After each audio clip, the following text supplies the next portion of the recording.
ダークライのスキル確率と食材確率が判明したらしいので強さを確認してみよう。じゃあスパルと申します。ダークライの能力の分析完了したみたいです。今回はニトヨンさん制作の個体値計算機4ポケモンスリープでダークライの能力その強さをいろいろと見ていきたいなと思います。なお今回の数値は過去の例を元に算出された数値であると思われるため、前例のないダークライはその枠に当てはまらない可能性もあろうかと思います。また力の解放イベントなんていうものが今後あるのであれば、そこで能力が変わる可能性も若干はあり得るでしょうし、あくまで現時点での検証結果によるものだということをご承知おきください。食材も豆ミート以外はわかりませんしね。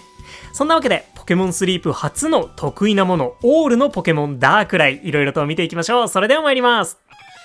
ということで判明したダークライの能力、こちらとなっているようです。食材確率 19.2%、 スキル確率 2.3%。 低め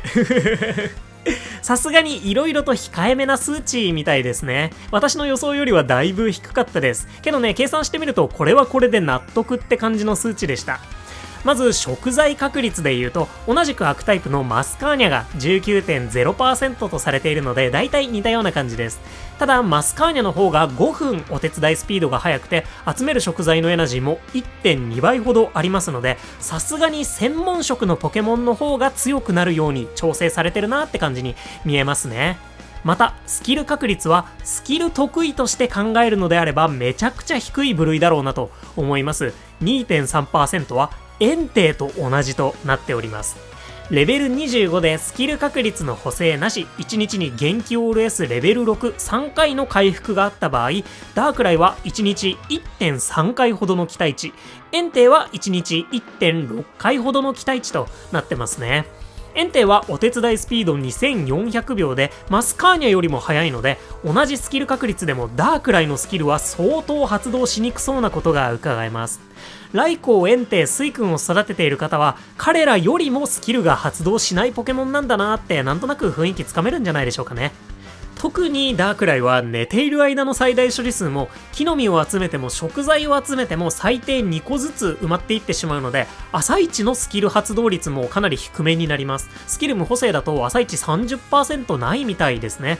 トータルかなり発動期待値は抑えられていて、調子が良くて2回、特化しても期待値的には3回には満たないくらいとなっているみたいです。本当に4回発動させたかったらお手伝いボーナスを増やすだとか、いいキャンプチケットを使うだとか、かなりサポートしてあげないといけなそうですね。ってことで食材同様スキルもさすがにスキルのみのポケモンたちの方が強いぜって感じになってます。デメリットがね、なかなか重たいスキルなのでそうポンポン発動しないようになっているとも考えられるでしょうか。もし今後もデメリット系のスキルが来たら効果が高い代わりに発動率は低いっていう特徴になるかもしれませんね。この部分はある意味ではメリットと言えなくもないので、悪タイプに限らずある程度柔軟に編成できるようにしてあるよって感じでしょうか。いろんな編成が試せそうではありますよね。といった食材確率、スキル確率となっているんだそうです、ダークライ。またせっかくなので木の実の能力もざっくり見ておきたいと思います。同じく悪タイプの木の実得意ポケモンマニューラと比べてみると、マニューラはお手伝いスピードこそ2700秒とダークライより200秒早いんですが、食材確率が 25.1% とめちゃくちゃ高いので、集める木の実エナジーはざっくり同じくらいになるみたいです。若干マニューラの方が高いんですが、だいたい一緒ぐらいと。なおヘルガーよりはかなり高いです。で、集める食材もマニューラとはミートかぶりしていて、その上でダークライの方が多く集められるでしょうから、ここだけを切り取るとダークライかなり強そうに見えますね。そんなわけで木の実ポケモンとして見ると悪タイプとしては最強格と言えそうです。ただし経験値 2.2 倍がとにかく激重って感じでしょうね。レベルが上げづらくて木の実エナジーが伸ばしづらいのは明確な弱点になるかなと思います。そんなわけでダークライ、食材の能力は食材ポケモンたちよりは控えめで、スキルの能力もスキルポケモンたちよりは控えめで、木の実の能力は悪タイプ最強格ですが、とにかく育てづらいと、一応ぶっ壊れすぎないように各種セーブされてるなって気がしますね。ただし、ひとたび育てば悪タイプトップクラスの木の実ポケモンがそこそこ食材も集めながらたまにヤバいスキルも発動するというかなりイカれたスペックになりそうですね。さすがオール得意といったところでしょう。木の実エナジーが上がってくるまでは食材とスキルを活かしながら、最終的には卯の花雪原であるとか適正フィールドで大暴れしてもらう、そんなポケモンって印象です。ガチ勢さんであれば適正フィールドのえぐい爆発力が魅力になるでしょうし、初心者だったりまったり遊んでる人には汎用性の高さが嬉しい、そんなポケモンなのかなって思いました。本当にね、運営さん調整上手だなと思います。てなわけで、誰が使っても強く楽しく、時に元気を吸いすぎて悪夢になってしまう、そんなダークライさんですね。いやー、これから厳選できるようになるんでしょうかね。本当にゲットした時にフレンドレベルが2になるじゃなくてフレンドレベルマックスになるっていうね、表記が今回のイベント上ではされるみたいなので、ちょっとね、今後どうなるのか本当に期待します。ちなみにですね、今回のイベントをしっかりと最初から遊んでいれば、ほとんどの方はダークライが入手できるところまではいけるらしいという風に伺いました。イベントでゲットできるダークライがいわゆるお通し個体なのか、それともね、今後全く違う、例えばサブスキルのカスタマイズだとか、そういったね、何かしら新しい展開が待ち受けているのか、一旦ね、注目しつつ、ひとまず多くの人がゲットできそうで嬉しい限りです。ぜひね、残りの期間もしっかりと眠ってダークライゲットまでイベントを遊び尽くしましょう。そんなダークライのスキル確率と食材確率でした。なお再三にはなるんですけれども、新たな検証によってこの数値が変わるということもあるかもしれません。今は参考程度にお考えください。てなわけで、強さの全貌が見え始めたダークライ、改めて皆さんの評価だったり意見感想、コメントでお聞かせいただけますと幸いです。課金の有無とか遊び方によってもね、だいぶ評価が分かれそうな、でもみんな評価高そうな、そんな気がしないでもないので、ぜひいろんなご意見お聞かせください。それではここからはクレセリア対ダークライのイベント1周目のラストリサーチやっていきたいと思います。最終抽選枠でいいね顔を見ることができました。後半は最終抽選枠のお話しようと思います。どうぞ。じゃあスバルと申します。おはようございます。朝レポやっていきたいと思います。ちょっと本日この画面からで失礼いたしますなんやかんやありまして、はい、よろしくお願いいたします。クレセリア対ダークライイベント1周目の最後のリサーチ、7回目のリサーチやっていきたいと思いますけれども、メインアカウントクレセリアのお香を置いていて、だいたい4億眠気パワー近い3億9000万とかなんかね、それぐらいのリサーチとなっておりますすやすやタイプとなりましたので、クレセリアのね星3ネガはもう両アカウントとも見られているんだけれども、サーナイトの星3とかムシャーナの星3とかメインアカウントはまだ見られていないので、そのあたり埋められるのかどうか、そういったねバトルになってくるんじゃないかなと思っております。参りましょう、リサーチへ。前回の睡眠結果の途中からで失礼いたしました。ちょっと要所要所音がでかいかもしれない、許してくださいキャッシュクリア的なやつをね、なんやかんややった結果、初期化されました BGM とかが。そしてこのタイミングで音が消えてね、新たな BGM が挿入されていると思うんですけれども、上に三日月の祈りでお腹の上でピチューちゃんということでね、もうはちゃめちゃですはちゃめちゃになっております。眠気パワー4億あってクレセリアはお香で呼び出しているのに、お腹の上根がピチューというね、もうお腹の上根界隈でも最低レベルの眠気パワー消費のポケモンが来ているということは、もうトータルのリサーチで考えると絶対に下振れてるんだけど、三日月の祈り根が来てくれたので、なんとかなったよという感じかなと思います。ありがとうすぎるクレセリア。あとはもうクレセリアに仲良しのお香でチャンス突き込んでほしいなといったところでありますね。マジでありがたい。これさえリサーチできればもういいんだからって感じで、左側に怒りざるちゃん、怒り根がおりまして、星3ネガは2つとなっていたんだけれども、下にね、夢食い根の星3ムンナちゃんがいるので、もう残り1体がいわゆる最終抽選枠でありましょうって感じだね。でもこれ見る限りやっぱりそのリサーチが下振れする効果っていうのはまだ残ってるというか、上振れることはないのかもしれないニューネガはありましたので、おそらくサーナイトの星3か、最終抽選枠になっているのであればムシャーナの星3だと思うんだよね。見ていきたいと思います。せーの、ファン。サーナイトということで、ってことはだよ、サーナイトのお腹の上根よりムシャーナの星3ネガオの方が眠気パワー消費が多そうだったから、ムシャーナはやっぱりまだ最終抽選枠にはなってないっていうことなんじゃないかなと思います。サーナイトの星3ネガオ、裾広がり根です。一瞬末広がり根って言いそうになっちゃったね。頭の中にね、そういう単語があるので。ね、このなんだろう、内側も緑で可愛いです。ガバガバすぎる。意外とお手手が大きくてね、いい感じだよね。サーナイトの星3ネガオリサーチ、星にまだ見たことない。この後星にも出てきてほしいね。サーナイトはいつでも人やポケモンを守れるように体を起こして眠ることが多い。噂によるとドレスのような体を揺らしながら眠る姿は一度見たら忘れられないほど美しいと言われているんだと言われているけど、私は裾広がり根の方がいいです。何の話ね、非常に無防備な感じでね。はい、いいんじゃないかなと。思います。ムンナのおじさん寝顔夢食いねもリサーチできました。この辺にチャンスが飛んでくれても嬉しいぞいといったところなんだけど、いやもうチャンスはもうクレセリア以外は許しません。よろしくお願いします。さあ右側も見ていきましょう。ということで顔をゴシゴシしてるのはムシャーナちゃんだ。かっこいい。よかったぜ。ムシャーナの星にも来てくれて。あと何体1体ぐらい。うわ、顔ゴシゴシしてんだ。顔両方ともゴシゴシしてんだ。というムシャーナの星に寝顔が2つ来てくれました。すやすやタイプのリサーチ、エスパータイプめっちゃ来てくれて、トータルではリサーチそのものとしてはね、かなりの下振れ目なリサーチとなっているのかなと思うんだけれども、エスパータイプの羽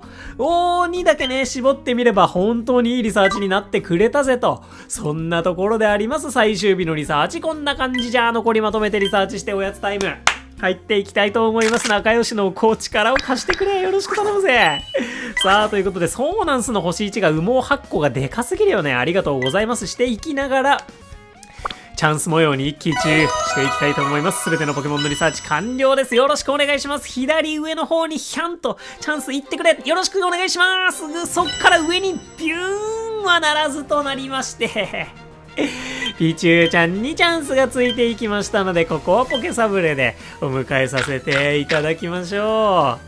う。オッケー。じゃあこっから先のクレセリアへの向き合い方なんですけれども、どうしたらいいんですか？一旦ボーナスサブレを上げていくところからでいいんですか？ボーナスサブレプラスクレセリアサブレをしっかり上げていくべきなのかどうかっていうのはどうかっていうところではあるねすぎるんだけれども、とりあえずボーナスサブレ上げます。一旦ね、一旦ボーナスサブレを上げてから考えていき、もう見えない。何も大成功の音はしなかったので大成功でないということだけは分かったが、何も見えない。その位置はやめていただきたすぎるぞいといったところなんだけど、こっから先どうしようかね。一旦ポケサブレ上げていい？一旦ね、一旦ポケサブレ上げて、これで満腹にならなかった場合、クレセリアサブレを上げて10ゲージ進めたよって言ってもいいよね。いいよなとは思ってる。満腹なんだよね。満腹の場合は満腹なんだよね。満腹の場合はまた明日以降考えていくといった感じになりますかね。ということで、羽毛的にはかなり美味しかったんじゃないでしょうか、クレセリアさん。2周目も激闘。1周目がちょっと上振れまくってたからね、これに文句を言えるような現状では全くないぞというところではあるんですけれども、今日の1枚三日月の祈り根にさせていただこうかなと思います。もう139個めちゃくちゃ頑張ってくれた。めちゃくちゃ頑張ってくれてる。ありがとう。助かります。オッケー。そんな感じの3億9274万9575のリサーチでありました。ムンナの飴もだいぶと溜まってきたんじゃないかなという気がするね。クレセリアの飴持ってください。毎回言ってるけど。ということで、リサーチ EXP のかけらこんな感じとなりまして、クレセリアじゃない、クレセリア合ってる。の星3寝顔がなければ、なかなかゾッとするリサーチだった可能性もあるなと。いうところでありました。いや、来週のね、最終日グッドスリープで怖いね。めちゃくちゃ下振れしそうで、徳を積んでいきましょう。ということで、お迎えしましたピチューちゃん見ていきたいと思います。いやー、クレセリアあと何体ゲットできるかな。2体いけるかな。どう思う？さ、意地っ張りなピチュー来てくれております。フレンドレベルはもう20になったんだね。ステータスドン。木の実が2つ。木の実が2つ。さあ、食材なんでしょうか。せーの。ひょい。ABC タイプとなりました。なんでもやってくれそうだぜ。サブスキルのメインスキルのレベルは1。お手棒があって木の実 S があったらさすがに育てざるを得なさそう。サブスキルせーの。ほい。お手伝いボーナスはあったよ。あったけどだねー。けどすぎる。これ50か25木の実 S だったらもう確実に育てざるを得なさすぎたね。そんなわけではありますけれども、ゴールドにあとどれぐらいとどまるのかといったところだね。イベントのタイミングにゴールドにいるかどうかわからないんだけど、それ以外のタイミングは基本ゴールドこもろうかなと思ってはいるんだけど、このクレセリアイベントが終わった後ね、そっから先新フィールドがどのタイミングで来るのかにもう寄っちゃうから、ちょっとね、これからゴールドの木の実ポケモンを育てるのは相当な子でもない限りは難しいのかなと思わないでもない。そんなピチューちゃんでした。ありがとうピチュー。ということでね、メインアカウントの1週間クレセリアイベント1週目はこんな感じでフィニッシュとなりました。最終的にいろいろね、サブレ絡みが上振れてくれて、クレセリアは2体お迎えすることが叶ったわけなんですけれども、さあここからイベントランク13ダークライをお迎えできるタイミングまで上げることができるんでしょうか。私はランクは8のまま上げることができるんですかこれ期待しながらやっていきたいと思います。サブアカバトンタッチ。じゃあということでサブアカのリサーチやっていきたいんですけれども、ちょっとね、マイクの不調なのかケーブルの不調なのか、マイクが繋がらなくなってしまいましたので、急遽 iPhone の純正イヤホンで撮っております。なのでね、メインアカウントとサブアカウントで音質が若干異なっているかと思うんですけれども、ご容赦いただけますと幸いです。そしてサブアカウント見てくださいゴールド級発電所に来ました。なぜっていうね、昨日アップした動画で来週どこ行くで、サブアカはラピスラズリに行くかなって言ってたのに、なんやかんやってね、もうゴールドにしちゃいましたっていうのもね、ライコーの星3ネガをね、まだ見てなかったんだよね、サブアカウント。ちょっとチロチロ見ていくわけなんですけれども、ライコー。これを見られる可能性があるわけじゃないですか。いや、まあ可能性低いと思うよ。やっぱクレセリアの方が小ピックアップだし、そっちの方が優先して出てきやすいだろうなとは思うんだけど、可能性あるんだったらやっぱ、それにかけないとなかなかね、滅多にあるチャンスではないかなと思うので、それにかけないと、チャンスはつかめねえよなってことで、来ちゃったゴールド。ラピスに滞在するつもり満々だったのにゴールド来ちゃったぜってことで、まあもう来てしまったものはね、しょうがないので、やっていきたいと思います。ゴールド急発電所。ね、今週。ちなみにメインアカウントは、ラピス行きました。はい。よろしくお願いします。どちらも願おう梅のために頑張るぞいといった607日目のリサーチとなっております。クレセリアイベント、サブアカウント、最後のリサーチとなっておりますね。対戦よろしくお願いします。メインアカウントはスヤスヤタイプになったけれども、ウトウトタイプなんですよね。ウトウトが 5% 多かったそうです。よろしくお願いします。もうじゃあここで、海流の星3ネガを見ちゃおうぜ。そうだっていいクレセリアのお香を置いたはずであります。よろしくお願いします。星さんがいっぱい来るとちょっとわかんないけどいっぱい来るんだよね。ということで果たして最終抽選枠で海流の星3ネガは来ているんでしょうかといった眠気パワー3億8653万8135でメインアカウントと大体同じような感じとなりましたが、最終抽選枠がスヤスヤとウトウトで差が出ているよといった感じなのかなと思います。クレセリアのお香、仲良しのお香を使わせていただいております。まずはイベント1周目のラストバトルやっていきましょう。よろしくお願いします。さあまずはお腹の上で、そして海流の星3ネガオに眠気パワーが余っているのかどうかといったところ、お腹の上にキルリアちゃんで、上には三日月の祈りをしてくれているクレセリア来ていて大勝利。ここまででとりあえず大勝利の流れはあるよ。確実に大勝利の流れはあるし、エスパータイプがもうめちゃめちゃに来てくれているし、歌っていて、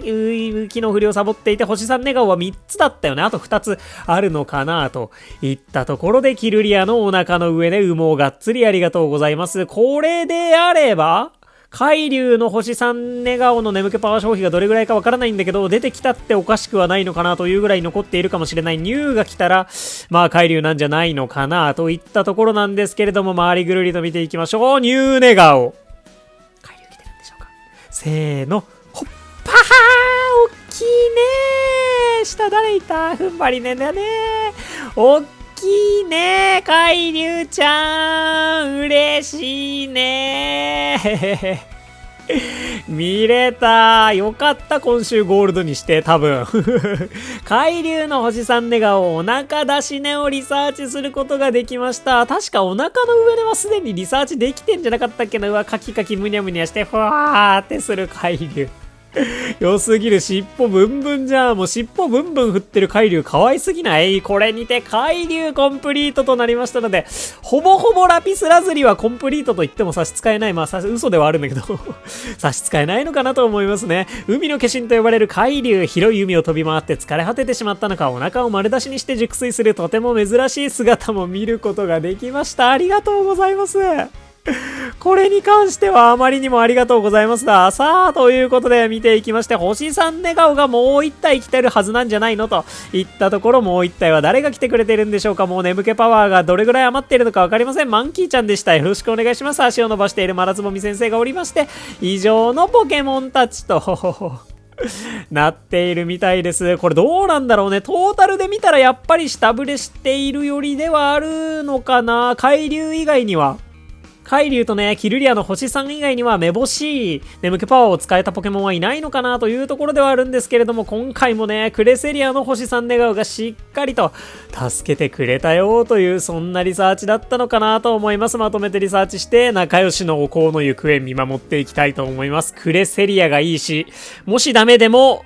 海竜にしてほし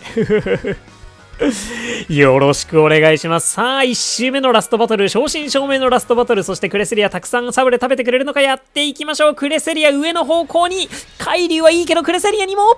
下からのウソッキー先生からの上にはなしとなりまして、ウソッキーにサブレはあげません。ご容赦くださいといったところだね。さあやっていこう。おやつタイム。これさ、海竜はどうしたらいいの？ハイパーサブレを投げるのともさすがに違うよね。ポケサブレだよね。スーパーサブレがあったら投げてもよかったと思うんだけど、今ね、このタイミングのチャンスはもうポケサブレ以外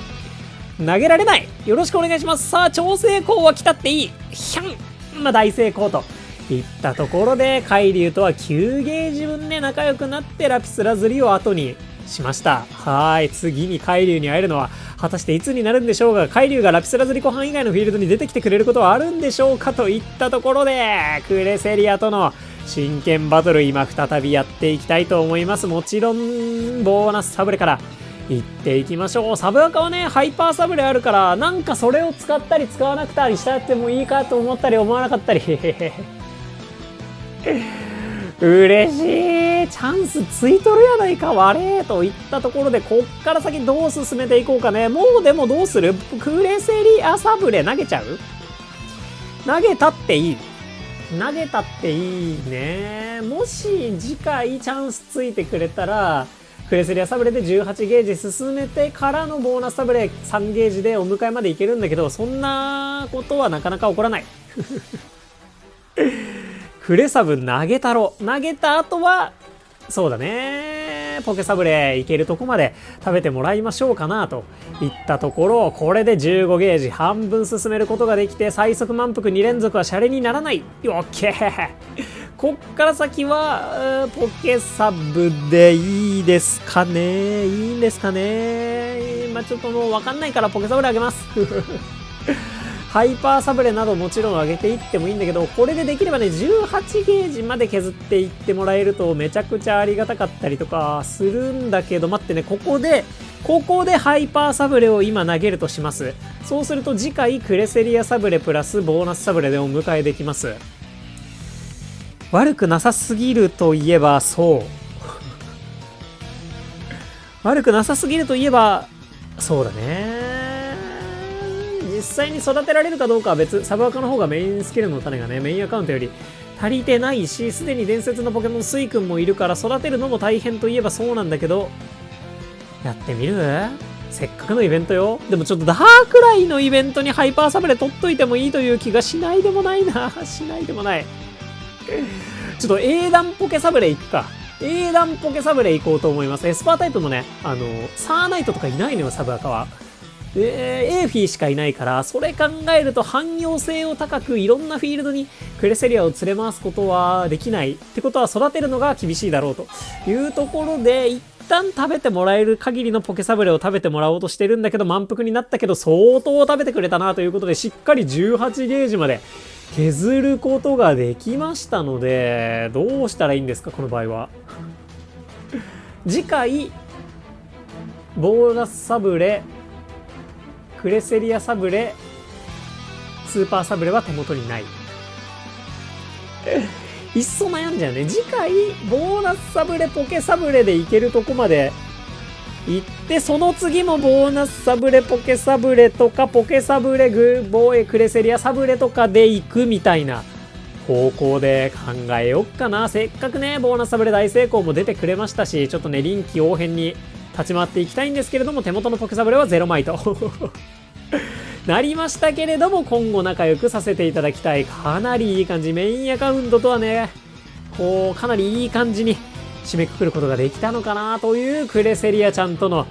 1周目最終日の一戦となりました。三日月の祈りで今日の1枚にしておきましょう。横にムンナもいてめちゃくちゃ可愛いね。ということで、羽毛は132個となりました。エスパータイプそこまでたくさん来てくれたわけじゃないんだけど、結構頑張ってくれてたよという感じだね。ウソッキーが頑張ってくれたのかもしれません。そんな羽毛具合となりました。海流の星さん寝顔バッチリ見られたぜ。本当に嬉しい。助かります。リサーチ XP のかけらこんな感じとなりまして、お迎えしたポケモンはなしだったわけなんですけれども、いやー、イベント1周目楽しかったね。2周目ね、本当にまさかのゴールド急発電所に来ることになりましたので、それはそれで新たなリサーチ楽しんでいきたいなと思います。ということで、1周目終了時点でイベント眠気パワーは2億もうわかんない。27億27億1578万4249まで来たよという感じとなっております。次の目標眠気パワーは、明日にならないと上がらないってことなのかな。そういうことか。オッケーオッケー。2週目のリサーチ楽しんで期待していきたいなと思います。みんな俺に力を貸してくれ。エフィーよろしく頼むぜ。また来週楽しんでいきましょう。イベント2週目続く。さあ、ということで戻ってまいりまして、おそらく最終抽選枠でサーナイトの星3寝顔と海流の星3寝顔見られたね。これめちゃくちゃ嬉しいね。ただやっぱね、トータルでリサーチが下振れしないようになってたりみたいなことはなさそうな気がしたので、イベント最終日のグッドスリープデーね、お香を使わないでクレセリア自力で狙った方がいいとかあるのかね。ちょっとね、もうそのあたりマジで詳細な確率出してほしいよね。まあね、ポケモンってね、もともとそういうのあんまり大っぴらにしてきてないイメージがあるから、こっちで分析するとかしかないんだろうね。ね、あれだもんね、いわゆる種族値とかもちゃんと発表されたことって多分ないよね。いわゆる努力値がさ、じゃあ合計で510まで触れますとか、そういうのも全部マスクデータだもんね。まあでもそれを知らないと対戦の土俵に上がれないっていうね。でもまあいつの時代もね、対戦ってそんなもんだったりするよね。結局何でも知識ゲーみたいな側面はどうしてもあって、格ゲーとかもさ、フレーム周りとかを知らなかったら詐欺られたりとかぼったくられたりとかしちゃうだろうし。ねえ、そんな感じなんだけれども、小ピックアップがどれくらいかとかってね、教えてほしいよね。本当に。料理チャンスの登場によってさ、大成功確率、料理大成功確率は表示されるようになったからさ、ほんと確率周り表示してほしい。まあいらないって人もいるだろうけどね、オンオフできるようにしてくんないかな。まあね、そういうゲームにおいてやっぱ最終抽選枠って確定が起こりうるから安心な要素だよね。ちなみにクレセリアって最終抽選枠になるんでしょうかね。多分まだ入ってないよね。なんならね、マニューラとかも入ってないらしいって最近聞いたような気がするので、聞いたかどっかで見たかしたような気がするので、まあわかんないんだけど、そもそも伝説ポケモンたちの抽選方式がどうなってるのかも私全然知らないんだよな。まあそんなわけでね、もしね、今回のイベントでクレセリアのお香をあんまり置かずにクレセリア結構見られてますよって方いたらね、ぜひどれくらい遭遇できたよとか、眠気パワーはこれぐらいでこんぐらい遭遇できましたよとか教えてもらえたらなと思います。やっぱね、お香の分をね、サブレに回せれば厳選かなり進めやすくなるだろうなとは思うからやってみたいんだけど、ちょっとね、勇気出なさすぎるよね。お香がさ、やっぱそのリソース確保アイテムの側面もあるからさ、まあ、とりあえず安牌だしお香使うかってなっちゃうんだよね。まあね、一応それでもやってみたいなとは思ったので、サブアカウントの方ではグッドスリープデーの被る土日はお香なしでリサーチしてみようかなと思います。まあ一応ね、本命はライコーの星3ネガをがまだ見られてないのでそっちなんだけどね。てことでサブアカね、ちょっと前にアップした来週どこ行くの動画で、ラピスラズリ湖畔行きますって言ってたのに全然ゴールド来たやっぱね、ライコ星3の可能性ワンチャンあるのかーってなってね、来ちゃったね、ゴールドね。まあ、だいぶ可能性低いとは思うんだけどね。クレセリアと同じくスヤスヤだし、そもそもね、スヤスヤが出せないと最終抽選枠にもならないだろうから、土日でスヤスヤ引けるかどうか勝負だろうね、マジで。ラピスラズリとかだったらね、ぐっすりになってもスイクンチャンスになったりはするかなと思うんだけど、まあその前にね、伝説のポケモンが出てくるかどうかの抽選が多分入ると思うので、確率低いとは思いつつもやっぱスヤスヤオンリーきついよね。別にさ、伝説のポケモン、同じポケモンじゃなければさ、2体並んでてもよくないか。対戦とかだったらさ、もう普通に2体並ぶことなんてあるじゃんねえ、ダークライであればね、まあイベント出現だからってのもあるんだけど、一緒に出現できるらしいし、いつかね、伝説のポケモンが何体も並んでるリサーチとか見られたらいいよねまあね、そんな日が来ることはあるのか、期待だけはして声は上げておこうかなと思います。ということで、ここまでご視聴いただきまして誠にありがとうございました。お相手パレでした。よろしければ動画にグッと押していただけますと動画制作の励みになります。いつもグッと本当にありがとうございます。それでは佳境となってまいりましたクレセリア対ダークライ、最後まで気を抜かずに参りましょう。今日も元気にいってらっしゃい。またね、バイバーイ。